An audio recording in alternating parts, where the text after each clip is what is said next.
The Wrath of Fate by Robert Brown. Book 1 of the Airship Pirate Chronicles. Introduction. Show me a man who grew up with a happy childhood, no blood or broken glass in his youth, and I'll show you a man who likely has nothing to contribute to society.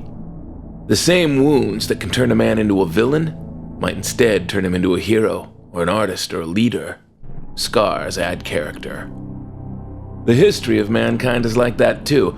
If you could go back in time and erase the wounds, take away the Holocaust, take away slavery, take away every time two cultures were forced to blend, take away every time something so horrible occurred that it forced the rules to change, forced people to change.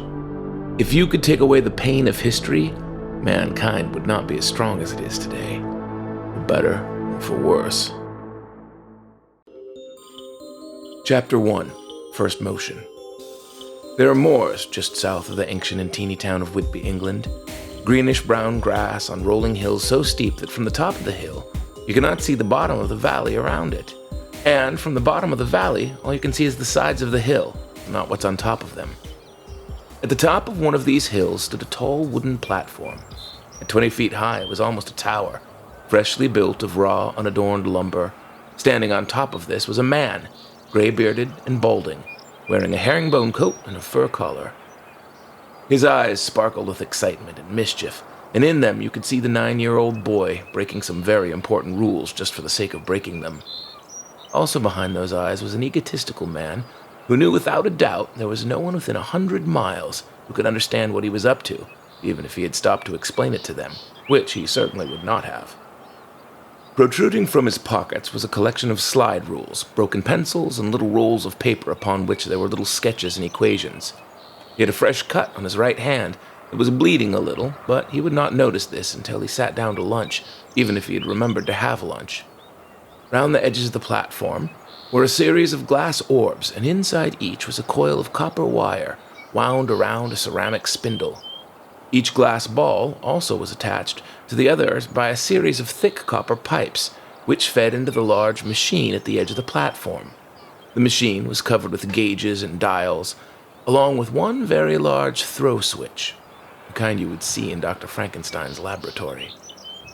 Here was also a small cage filled with half a dozen rabbits. The old man pulled up the sleeve of one arm and reached into the cage. Grabbing a rabbit by the scruff of its neck, he gently lifted it out of the cage and limped to the center of the platform. He normally walked with a cane, but today he had mistakenly left it at the bottom of the tower. He set the rabbit on top of a pile of carrots before hobbling back to the machine at the edge of the platform. Making sure he was outside of the circle of globes, he took a deep breath and he threw the switch. His eyes flickered down the now trembling pipes and rested on one of the glass orbs. It quickly filled with a glowing pink gas that swirled slowly, glowing the color of sky during a lightning storm. The rabbit flinched. Suddenly, a gust of wind blew its fur like a tornado. The rabbit's eyes widened in surprise and it was gone. So were the carrots in the center of the wooden platform, gone as if they had been cleanly sliced right out of the tower in a perfect circle. The tower creaked a bit, adjusting to its new weight and lack of rigidity. That was unexpected, the man murmured to himself as he clenched the railing for support. He was a man of science, but his passion was not for learning, it was for building. Long hours of research held no joy. This was simply a means to an end. He would take his knowledge and run towards his creations with it, sometimes literally. Even upon finishing one project, he didn't rest, and he was always in a hurry to achieve his next creation. The end result was that he sometimes overlooked very important details.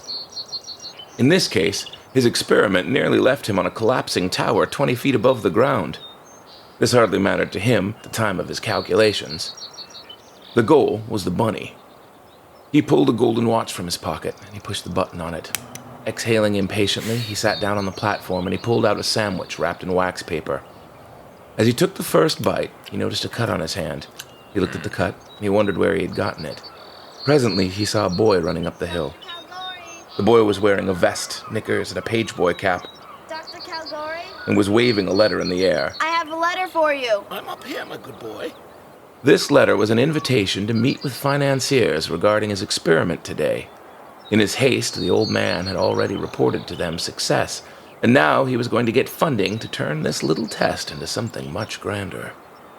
Behind the boy, in the middle of the air above the center of the valley due west, at the exact height of the platform on which the doctor stood, with a puff of wind, a teeny cloud formed and quickly dissipated, revealing a circle of wood. On it, the pile of carrots, and on top of that, one white rabbit. Wood, carrots, and rabbit hovered in the air for just a moment, and then gently fell out of sight to the valley below.